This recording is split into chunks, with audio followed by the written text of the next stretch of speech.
Ciao a tutti da Lecce e sul mio canale Learn Italian with Annalisa per una nuova scoperta dell'Italia. Siamo a Lecce e sono con Antonio che è cartapestaio di Lecce, quindi artigiano, artista, ma anche proprietario della Casa dell'Artigianato Leccese in via Umberto I a Lecce.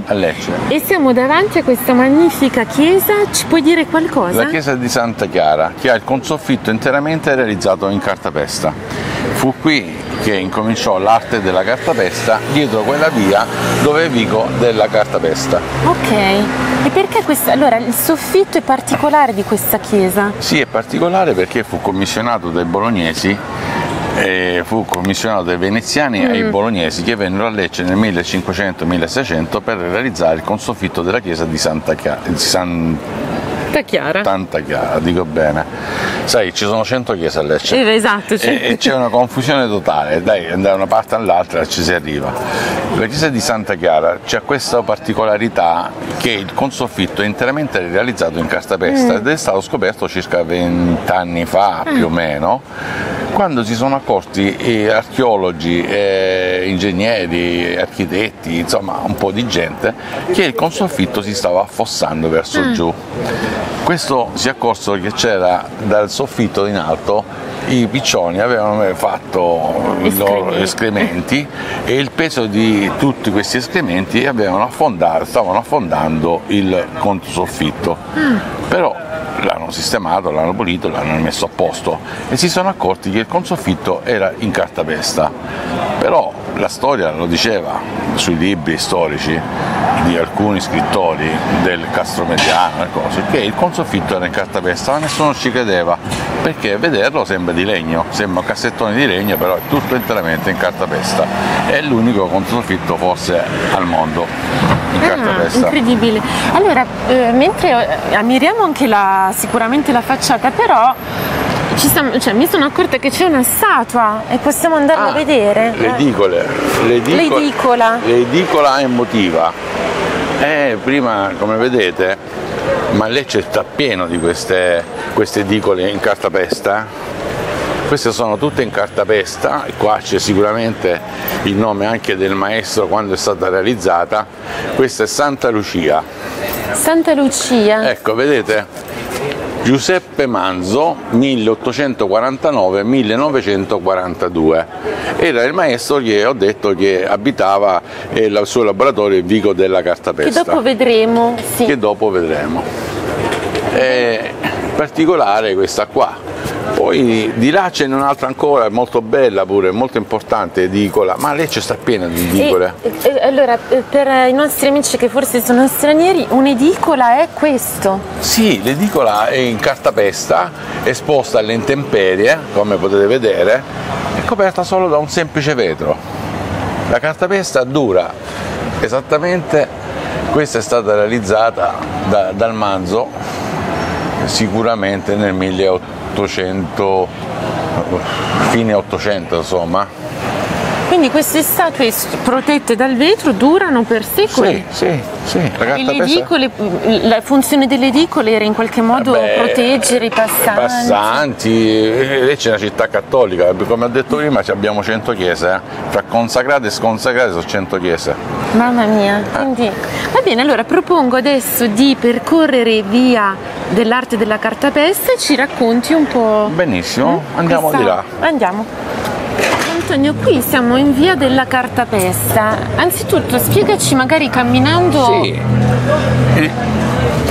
perché. Il Vico della Cartapesta era il Vico dove i maestri barbieri nel 1600 incominciano a plasticare la carta realizzando santi di cartapesta. Ricordiamo maestro Pietro Surgente, soprannominato il maestro dei Cristi, perché realizzò il primo crocifisso in cartapesta.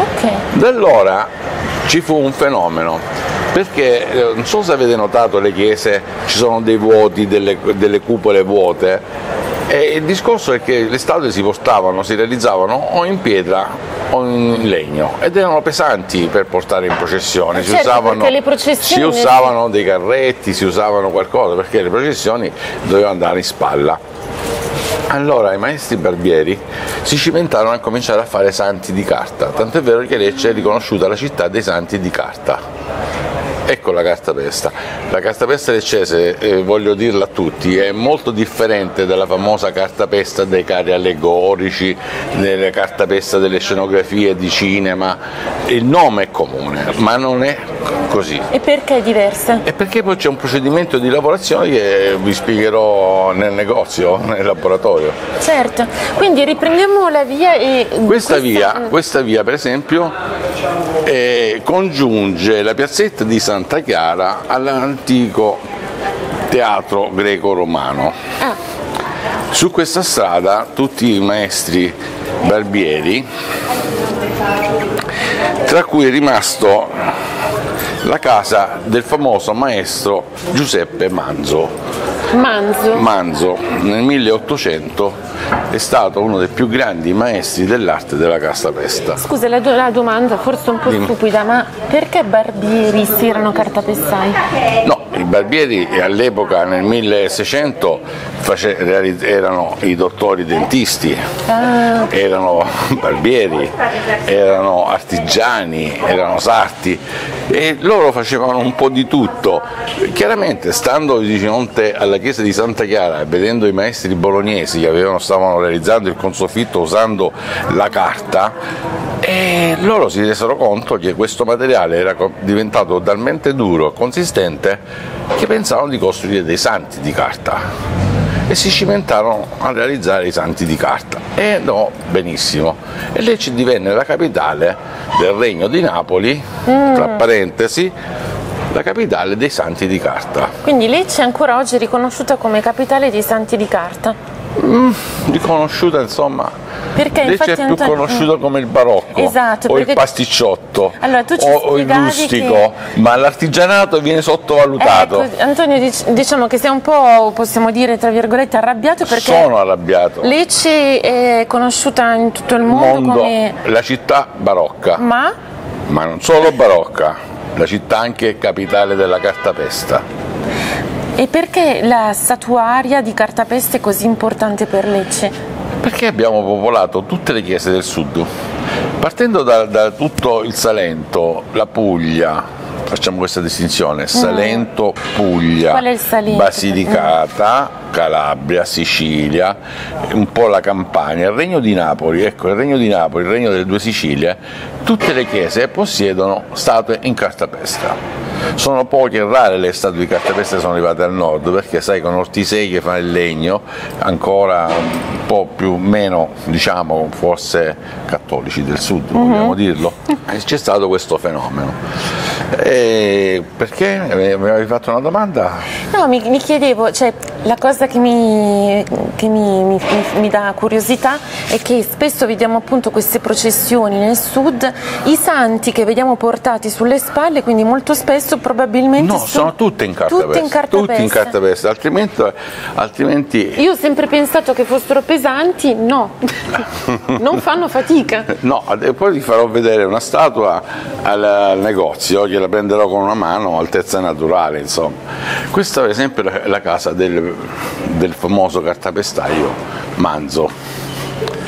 Questa qua. Questa. E oggi, allora, prima mi spiegavi che oggi l'artigianato... Là c'era il laboratorio, quel dietro. Là c'era il laboratorio? Sì, del Manzo. Oggi Antonio mi spiegavi che però l'artigianato della cartapesta si sta un po' dislocando. Purtroppo sì, purtroppo sì. Siccome, ripeto, Lecce non ha saputo valorizzare questo artigianato tanto, perché forse un po' per ignoranza, un po' hanno sottovalutato la potenzialità di questo artigianato, come fanno altre città che valorizzano dal cesto di paglia al pane di Matera, all'olio di Martano, al pasticciotto di Caladina. Lecce, come vedi, Lecce è città barocca, punto. Non è così. Adesso noi siamo rimasti in pochissimi artigiani della cartapesta, siamo rimasti forse 10 persone che lavorano, siamo tutti oltre cinquantenni, non impara più nessuno la cartapesta. finirà che questo artigianato scomparirà del tutto.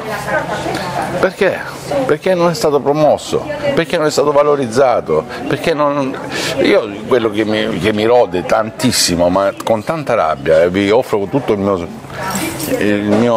come si dice, la mia collaborazione con voi, perché parliamo di Murano, no? Artigianato tipico veneziano conosciuto nel mondo, il vetro di Murano. Il vetro di Murano. Parliamo di Ortisei, l'è stato in legno conosciuto in tutto il mondo.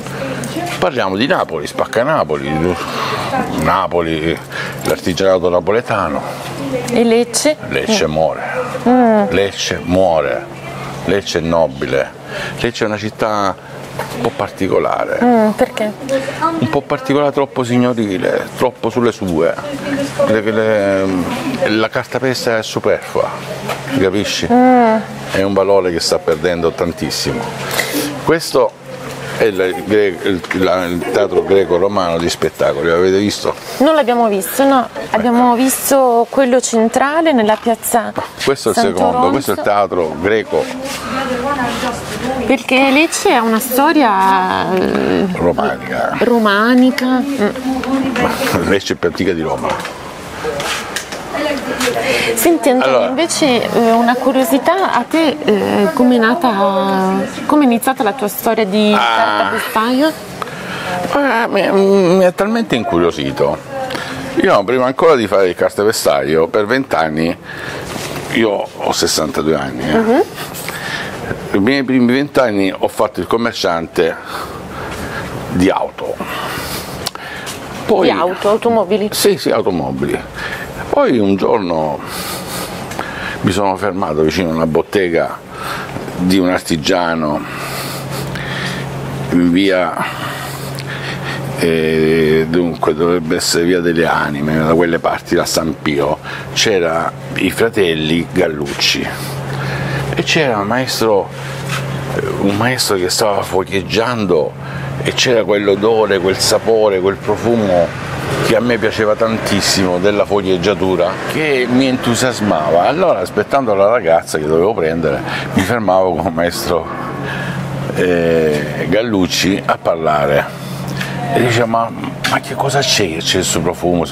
Dice amore, arte, passione, c'è tutto, tu lo senti? Sì, come non la sento? Insomma, da quella sera dopo sera, incuriosimento e un po' mi sono avvicinato, diciamo, a quest'arte, mettendola un po' da parte, cioè, sai, capisci, avevo altri interessi.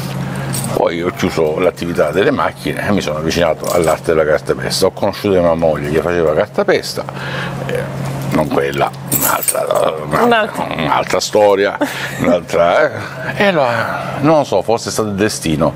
Adesso siamo 30 anni, giorno 23, facciamo 30 anni di attività, di duro lavoro, ti posso garantire. E dopo magari entriamo nel tuo negozio laboratorio e ci spieghi un po' più nel dettaglio. Esattamente. E un'altra domanda che mi viene è tu, cioè, come si fa a vivere oggi come cartapestaio? Quali commissioni ricevi? Da chi? No, è dura. Noi fino a poco tempo fa ancora c'erano possibilità forse economiche diverse, si realizzavano le statuine piccole per bomboniere di matrimonio, si facevano i battesimi con la cartapesta, cioè il leccese che ama la cartapesta, ti posso assicurare che per loro è un vanto avere questo artigianato, e la causa che c'è che loro non sanno, perché è facile passare da vicino al negozio, vicino al laboratorio, con un amico forestiero, straniero, e dire la cartapesta leccese, sai, è come un vanto, perché i leccesi si vantano, però la conclusione non hanno la sostanza, perché chiedere per esempio 30 euro per una statuina da 20 centimetri, no, è cara, ma non sanno quanto lavoro c'è. Il lavoro che c'è dietro. Poi spiegheremo quanto lavoro c'è dietro, certo, e quanto tempo ci vuole per fare questa cosa qua.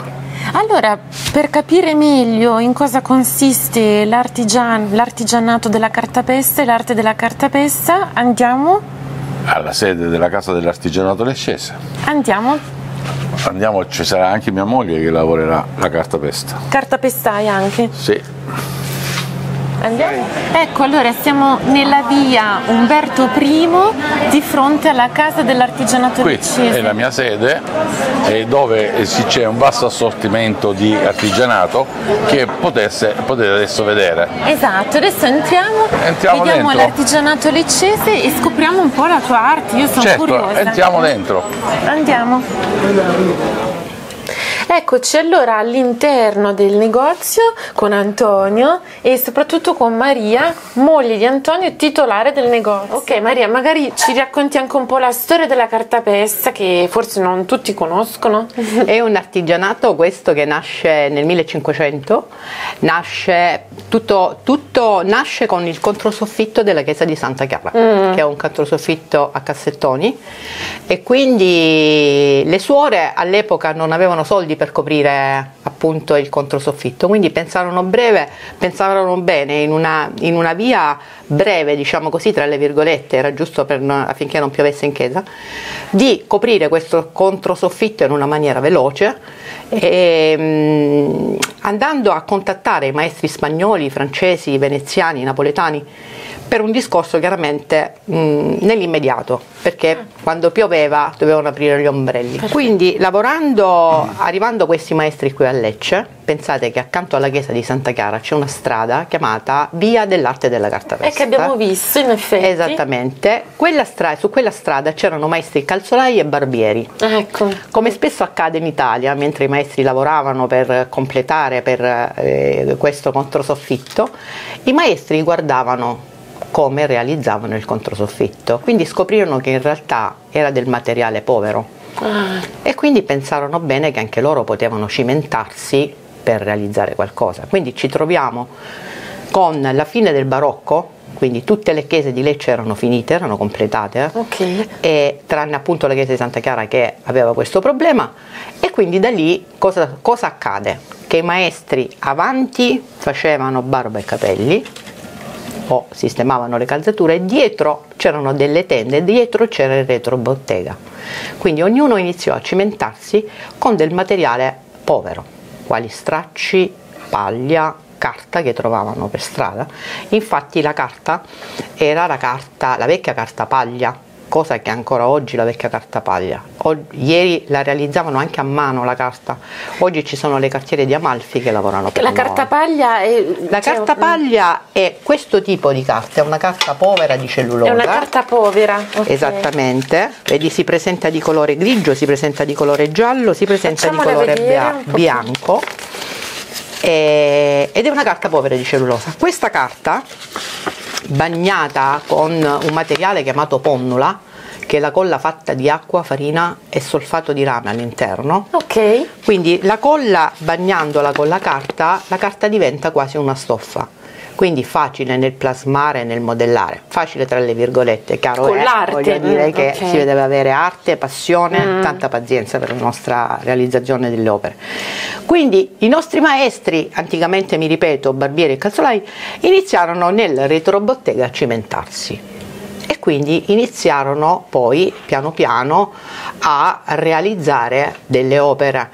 Effettivamente il primo maestro, che era un barbiere chiamato maestro Pietro Surgente, soprannominato il maestro dei Cristi, bravissimo nella realizzazione dei crocifissi. Infatti abbiamo ancora oggi un Cristo datato 1535 integro, per come il maestro l'ha realizzato, nella chiesa di Lizzanello, nella chiesa madre. Detto questo, iniziano nel realizzare mano a mano grandi opere, quindi a corredare le chiese per quanto riguarda il sacro. Bello, bellissimo. Poi subito dopo iniziano anche le confraternite, quindi processioni, no? E anche si capisce che la cartapesta molto leggera da portare in spalla, al contrario di santi in marmo per esempio, che non potevi, e quindi si inizia appunto con tutta questa realizzazione di sacro, solo e soltanto sacro. Effettivamente qui a Lecce dal 1500 sino alla fine del 1700 si lavora solo sacro, chiamata appunto la città dei santi. Iniziano a lavorare per le chiese di Lecce, del Salento, d'Italia, e pian piano è un'arte che prende piede in tutto il mondo. Però rimane, come dire, l'applicazione solo su soggetti sacri ancora solo oggi? Su soggetti sacri dal 1500 al 1700. Okay. Oggi si lavora il sacro qui a Lecce non è stato mai abbandonato, si è sempre lavorato per il sacro, e comunque alla fine del 1700 diventa anche arte pastorale e presepiale. Presepiale significa il Presepiale, il presepe intesa come la natività. Ok. Quindi San Giuseppe, Madonna e Bambino, come re magi, come pastori per il presepe e via discorrendo. E comunque anche componente d'arredo per noi. Perché? Perché i personaggi nostri tipici nei costumi tradizionali, così come possiamo notare sui pianali, diventano il nostro contadino, no? Quindi legati alla civiltà contadina, al mondo del baratto. Ma cosa succede? I nostri maestri non si preoccupano di realizzare chissà che cosa, iniziano a realizzare il personaggio, il personaggio in cartapesta come nel Settecento erano vestiti, mentre al contrario del personaggio del presepe è Palestina. Quindi differenziamo il componente d'arredo che troviamo, il contadino che porta l'acqua, per esempio, chiamato l'acqua luru, no? Era la persona che andava a prendere l'acqua fresca per portarla alle persone che lavoravano, quindi era proprio un mestiere. Simbolo oggi, perché poi a seconda dei nostri personaggi, ogni personaggio rappresenta un significato, ha una simbologia dietro al personaggio. Beh, interessante. Quindi il portatore di fascina, il portatore di giare, questo per esempio è il portatore di grano, simbolo, il portatore di grano, pensiamo, nel 1700 il grano veniva chiamato, oggi noi lo chiamiamo grano, nel 700 si chiamava grana, passami la grana. La grana era il grano cioè legato al denaro, no? Oggi, ancora oggi, quando dobbiamo magari pronunciarci con il denaro, a volte diciamo passami la grana, dov'è la grana, no? Allora, questi sono, intanto leggo, sono pezzi ovviamente unici. Tutti i personaggi, tutti i manufatti sono tutti unici nel loro genere, perché è un lavoro completamente realizzato a mano, quindi niente di uguale, tutto diverso uno dall'altro, perché nelle pieghe, nei movimenti non si fa mai un oggetto uguale all'altro. E la cosa sorprendente è che io tenendolo in mano in effetti è leggerissimo, molto di carta, leggero, quindi immaginiamo le statue portate sulle spalle, sono molto leggere. Ecco, allora adesso Maria abbiamo, diciamo, tutti i materiali, esatto, e ci spieghi un po' come si costruisce una statua di cartapesta e lascio la parola a te. Allora, tutto parte da qui, da uno scheletro che è un filo di ferro, da qui si avvolge della paglia che sono dei trucioli di alberi di abete o di pino. Ci aiutiamo con un filo di spago a realizzare l'anatomia del corpo umano. Da qui poi, a seconda di quello che dobbiamo realizzare, grazie al filo di ferro ci permette di muovere il manichino affinché possiamo dare la posizione. Da qui si aggiunge viso, mani e piedi che sono in terracotta sino ad 1 metro d'altezza. Quindi una volta realizzato il manichino, aggiunto viso, mani e piedi, cosa accade? Succede che con la carta, che può essere di colore giallo, di colore grigio o anche di colore bianco, oggi c'è Amalfi, ci sono le cartiere di Amalfi che lavorano per noi, questa carta viene trattata con la ponnula. Questa è la colla dei cartapestai, fatta, come si chiama? Ponnula, fatta di acqua, farina e solfato di rame, su un fornello come una crema, e una volta che si addensa, che inizia a bollire, si spegne, si lascia raffreddare e poi si aggiunge il solfato di rame, una fase importantissima.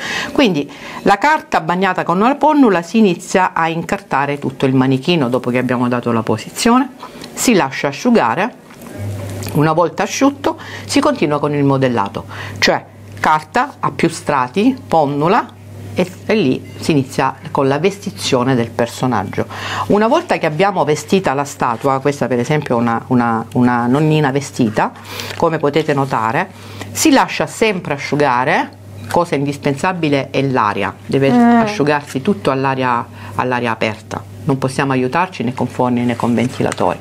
Quindi una volta che abbiamo realizzato questo personaggio, dopo che è asciugato, si continua con la fase della fuocheggiatura. Che cos'è la fuocheggiatura? Sono delle stecche arroventate su dei carboni roventi, sulle apposite fornacelle chiamate proprio i ferri della fuocheggiatura, si va a passare sulla carta, perché come abbiamo detto si lavora a più strati, quindi si formano delle bolle d'aria all'interno tra uno strato e l'altro. Con la fuocheggiatura andiamo a far diventare un corpo unico, perché la carta deriva dal legno.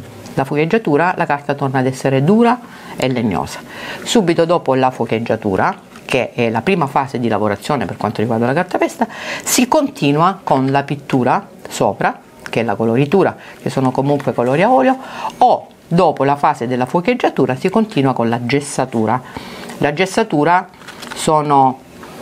viene sciolta a bagnomaria, è un grasso animale che è la colla di coniglio insieme al caolino. Queste due sostanze insieme sciolte a bagnomaria si passano con un pennello sulla statua, viene lasciata asciugare, dopodiché viene raffinata con la carta vetro, dopodiché viene ancora lavata perché non devono rimanere delle impurità e poi colorata.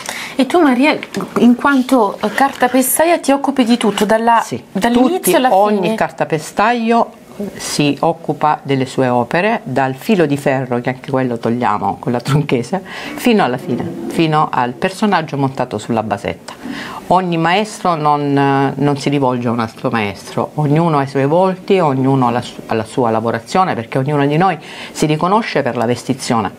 Diciamo che ognuno di noi è quasi la firma e la lavorazione dell'opera, non esiste che un maestro possa dire a un altro maestro io faccio per metà un'opera e tu completa l'altra opera. E come ci si forma cartapestaia? Ci sono delle scuole o in bottega? No, si forma in bottega se ha bisogno di tanti anni per la formazione. Okay. È un'arte che non la impari in una giornata, in un mese, in un anno, no. È un'arte che ha bisogno di tante tecniche, di tanto studio, perché comunque voglio dire ogni maestro ad esempio ha il suo modo di lavorare e quindi c'è sempre, c'è sempre un maestro che fa un qualcosa diverso rispetto a un altro maestro, quindi hanno delle tecniche di lavorazione diverse.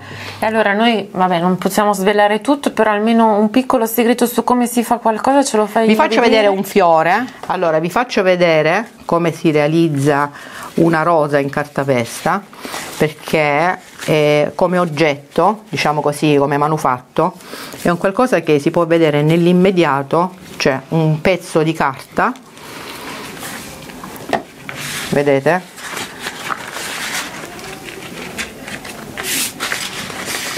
Per rendervi conto di come si riesce a plasmare la carta, perché con la lavorazione dei personaggi si ha bisogno di giorni. Questo è un elemento decorativo, diciamo. È un elemento decorativo perché qui da noi ad esempio noi l'estate non usiamo regalare fiori veri, perché con il caldo che fa qui da noi faremo magre figure e quindi l'estate noi solitamente per tradizione usciamo sempre nei regalini o nei pensierini, diciamo, con i fiori di cartapesta, ecco. È una buona soluzione per regalare dei fiori, ma quando è troppo caldo, come sì, proprio a Lecce. Qui da noi a Lecce sì, facciamo così.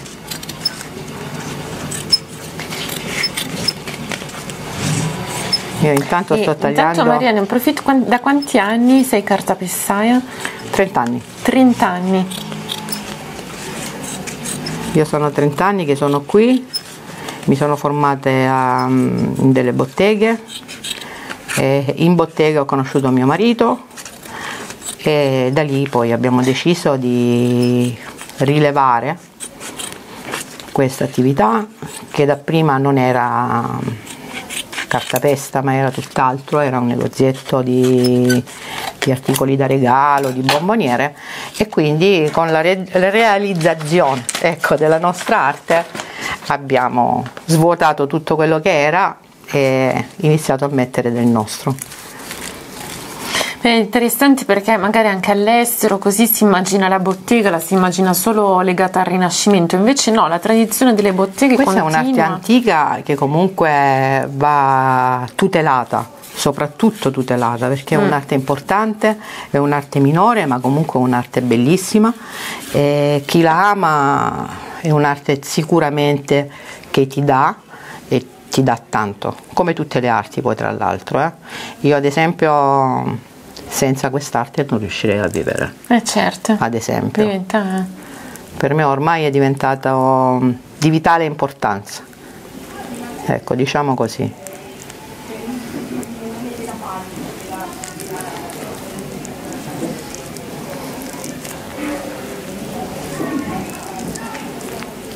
È magnifico perché, ok. Si vede come si plasma, sì. No?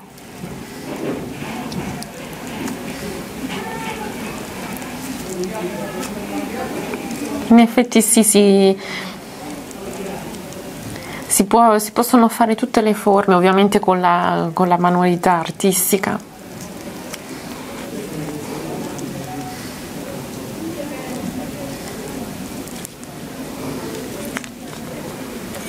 E per realizzare una statua, diciamo, di 1 metro, non so. Allora, per realizzare la statua di 1 metro si ha bisogno minimo di 1 mese e mezzo, 2. 1 mese e mezzo, sì. Lavorando da soli. Certo. E qua in qualche secondo hai fatto una rosa in cartapesta.